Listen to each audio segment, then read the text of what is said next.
প্রিয় দেশবাসী, আসসালামু আলাইকুম। গভীর উদ্বেগ এবং বেদনা ভরা হৃদয় নিয়ে একটি বিষয়ে আমি আপনাদের সামনে কথা বলতে চাই। বিষয়টি হচ্ছে, গত 15ই আগস্ট, অর্থাৎ আগে যেটাকে আমরা শোক দিবস পালন করতাম, সেই দিনে রোকেয়া প্রাচী তিনি এক সাগর তাজা রক্তের বুকের উপর দিয়ে পা মারিয়ে যেভাবে 32 নম্বরে যে একাই মিছিল করবেন এবং প্রদীপ জ্বালাবেন বলে ঘোষণা দিয়েছিলেন এবং তিনি সেখানে গিয়েছেন, সে বিষয়টাকে তার কোনো পজিটিভ দিক যাই থাকুক না কেন, শোক প্রকাশের অধিকার বা মানসিকতা সবারই থাকতে পারে, সেটা অন্য বিষয়। কিন্তু আমি একটা প্রশ্ন করতে চাই, রোকেয়া প্রাচী, আপনি কি মহান ব্যক্তিত্ব এবং যে সুবিশাল একটা দেশপ্রেম ধারণ করতেন, সেই শেখ মুজিবুর রহমানকে কোনদিন চোখে দেখেছেন? ওনার সাথে কখনো কাজ করেছেন? বা ওনার যে বিশালত্ব, সেই বিশালত্ব আপনি কতখানি বুকে ধারণ করেন? আপনি যে এক সাগর তাজা রক্তকে মারিয়ে আপনি যে গেলেন, 32 নম্বরে যে শোক পালন করতে গেলেন, এটাকে আমি একটা খুব সহজ এবং খুব সাবলীল বাংলা, একটা ঢং বা আধিক্যতা ছাড়া অন্য কিছুই মনে করতে পারি না। এটা আপনার দেখানো একটা আধিক্যতা। আপনি বিগত স্বৈরাচারী সরকারের আমলে অনেক সুযোগ সুবিধা নিয়েছেন এবং সুযোগ সুবিধা নেওয়ার ফল আপনি তার কিছুটা ঋণ শোধ করার প্রয়োজনীয়তা অনুভব করেছেন। আপনার মধ্যে বঙ্গবন্ধু শেখ মুজিবুর রহমানকে শোক জানাবার মতো অত শোকাতুর বা অত শোকাহত আপনি না, বা অত শোকাহত হওয়ার মতো কোনো পরিস্থিতি বর্তমান প্রেক্ষাপটে নাই। এই বিষয়টা কিন্তু চোখে লাগার মতো। আপনারা এমন কিছু করবেন না যে জিনিসটাকে বাড়াবাড়ি বলে মনে হয়, কিংবা পরিস্থিতির সাথে যায় না, প্রাসঙ্গিক না, এই বিষয়টাকে বলবেন না। মানুষের মন এমন একটা জিনিস যেটা প্রতিনিয়ত পরিবর্তনশীল। আমি একটা প্রশ্ন আপনার কাছে করতে চাই, এই যে গণ অভ্যুত্থানের সময় আবু সাইদ বুক চেতিয়ে ধরে তিনি বাংলাদেশকে, বিশ্ববাসীকে দেখিয়ে দিয়েছেন, আমরা প্রতিবাদ করতে জানি, আমরা নতুন বাংলাদেশ গড়ার জন্য জীবনও দিতে পারি। সেই বুক চেতিয়ে ধরা আবু সাইদকে কি আপনি দেখেননি? আপনার চোখে, আপনার দৃষ্টিতে ধরা পড়ে না? বিস্কুট পানি হাতে মুগ্ধ যখন বলেছিল পানি লাগবে পানি, সেই ধ্বনি কি আপনার কর্ণগহ্বরে প্রবেশ করে না? আপনি কোন যুগে বসবাস করছেন? আপনি এই আবু সাইদ, এই যুদ্ধের তাজা রক্তকে মারিয়ে আপনি শোক প্রকাশ করতে গেলেন, এই যে বিষয়টা, এ তো কতটুকু প্রাসঙ্গিক আপনারা কি কখনো ভেবে দেখেছেন? আপনি ভারতীয় গণমাধ্যমে একের পর এক বলে যাচ্ছেন বাংলাদেশের সংখ্যালঘুদের বিষয়ে তাদের উপরে নির্যাতন করা হচ্ছে।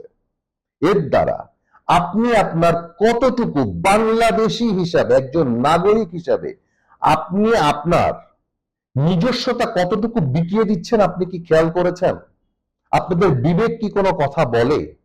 আপনারা তো মানবাধিকার কর্মী, সকল তথাকথিত প্রগতিশীল কর্মী বলে আপনারা নিজেদেরকে দাবি করেন। আমি আরেকজনের কথা বলতে চাই, শাহরিয়ার কবির।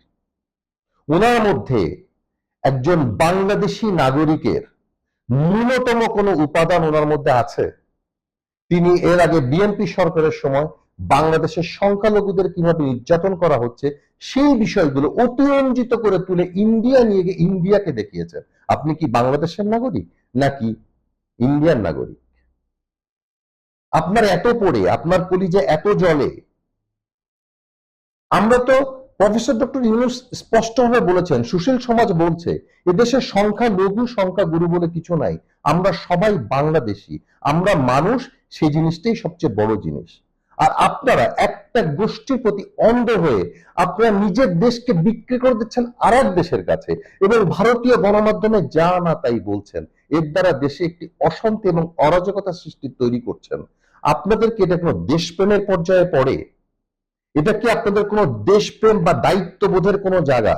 এটা আমি সরাসরি বলবো, কোনো রাগ ঢাক না রেখেই আমি একজন ব্যক্তি হিসাবে বলতে চাই, এটা রোকেয়া প্রাচী আপনার একটি ন্যাকামি বা ঢং ছাড়া অন্য কিছু নয়। আমাদের সমাজে বা আমাদের দেশে সকল যারা প্রগতিশীল এবং যারা উদার মনা বলে নিজেদেরকে দাবি করেন, যেমন ধরেন শাহরিয়ার কবির, খুশি কবির, রোকেয়া প্রাচী, উনারা যারাই নাকি নিজেদেরকে খুব উন্মুক্ত মনের বলে দাবি করেন এবং আপনারা খুব সকল মানবাধিকার কর্মী, আপনাদের কাজ কি? আপনাদের কাজ হলো আপনারা কাচের দেয়াল ঘেরা এসি রুমের মধ্যে বসে, হতে পারে সেটা 5 স্টার হোটেল, হতে পারে কোনো কোনো বিশাল কোনো লবি বা সুসজ্জিত কোনো রুমের মধ্যে, সেখানে এসির মধ্যে বসে আপনারা স্যান্ডউইচ খেতে খেতে আপনারা মানবাধিকারের কথা বলেন, প্রগতিশীলতার কথা বলেন, আপনারা উন্মুক্ত মনের চর্চা করেন।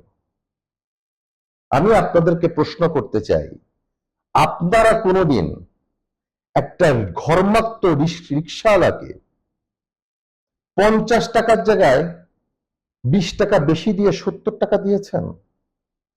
আপনারা কি কখনো আপনার গাড়ির ড্রাইভারকে 200 টাকা বা 500 টাকা বকশিস দিয়েছেন? একজন নারী নির্মাণ শ্রমিক যিনি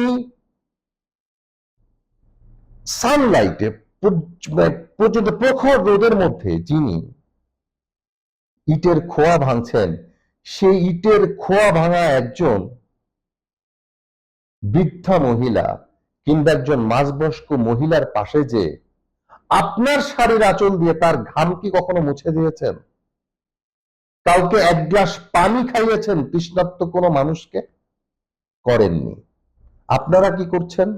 আপনারা তথাকথিত প্রগতিশীল এবং উন্মুক্ত মনের হয়ে আপনারা সেমিনার আর সিম্পোজিয়াম করছেন, আপনারা স্যান্ডউইচ খাচ্ছেন আর প্রগতিশীলতার কথা বলছেন। আপনাদের এই জিনিসটা, এই যে প্রগতিশীলতার কথা বলা এবং উন্মুক্ত মন, এই বিষয়টা একটা উন্মুক্ত মন আর প্রগতিশীলতার বিলাসিতা ছাড়া অন্য কিছু নয়। আপনারা মুখে যা বলেন, কাজে যা করেন, অন্তরে তা বিশ্বাস করেন না। আপনাদের দ্বারাই আপনাদের বাড়ির গৃহকর্মীরা সব থেকে বেশি নির্যাতিত হয়। মানবতা বলে আপনাদের কোনো কিছু নাই, মনুষ্যত্ব বা বিবেক বলে আপনাদের কিছু নাই। আপনারা বাংলাদেশি হয়ে অন্য দেশের তাবেদারি করেন। আপনাদের প্রতি ধিক্কার জানানোর কোনো ভাষা আমার নাই। আমি একটা কথা স্পষ্টভাবে বলতে চাই, সেটা হচ্ছে এই শাহরিয়ার কবির, খুশি কবির, রোকেয়া প্রাচী, আপনারা যারা উন্মুক্ত মনের কথা বলেন, আপনারা যারা প্রগতিশীলতার কথা বলেন, আপনারা যারা দেশদ্রোহী কাজ করেন, তাদেরকে এখনই প্রতিহত করা উচিত। কারণ আপনাদের দ্বারা তিলে তিলে এই নতুন বাংলাদেশ গড়ার সম্ভাবনা আবারও ক্ষীণ হয়ে যাবে। আরেকটা কথা বলতে চাই, আপনারা এই উন্মুক্ত মন প্রগতিশীলতার মাধ্যমে কি বোঝাতে চাচ্ছেন? আপনারা কোনো কিছুই আপনারা বোঝাতে চাচ্ছেন না। আপনাদের সকল মানবাধিকার শুধুমাত্র উদ্বেগ সর্বস্ব। আপনারা উদ্বেগ প্রকাশ করা ছাড়া এবং সহমর্মিতা জানানো বা এই ধরনের কোনো কাজ করা ছাড়া এর থেকে বড় কিছু প্রায়োগিক কোনো কিছু আপনারা করতে পারেন না। আপনারা মানুষের জন্য কিছু করেন না, কিন্তু সেমিনার সিম্পোজিয়াম করেন। আমি আবারও বলতে চাই, বাংলাদেশের সংখ্যালঘু সংখ্যাগুরু বলে কিছু নাই। আমাদের সবাই বাংলাদেশি, সবাইকে নিরাপত্তা দেওয়া আমাদের কাজ। আপনারা যারা নতুন করে ডিমার্কেশন লাইন তৈরি করতে চান, আপনারা যারা নতুন করে সংখ্যালঘু বলে ডিফাইন করতে চান এবং যারা বিভিন্ন ধরনের প্ররোচনামূলক, উস্কানি দেওয়ামূলক বিভিন্ন ধরনের ভিডিও বানিয়ে প্রতিবেশী রাষ্ট্রকে আপনি যারা সাপ্লাই দেন, তাদের প্রতি আমার কড়া বক্তব্য এবং বাংলাদেশবাসীর কাছে আমি প্রশ্ন রাখতে চাই যে আপনারা মারা গেলে আপনাদেরকে দাফন করা হবে নাকি শ্মশানে পোড়ানো হবে, তা নিয়ে বাঙালি জাতি প্রচন্ড সন্দেহের মধ্যে পড়ে যাবে। ধন্যবাদ সবাইকে, ভালো থাকবেন। আসসালামু আলাইকুম।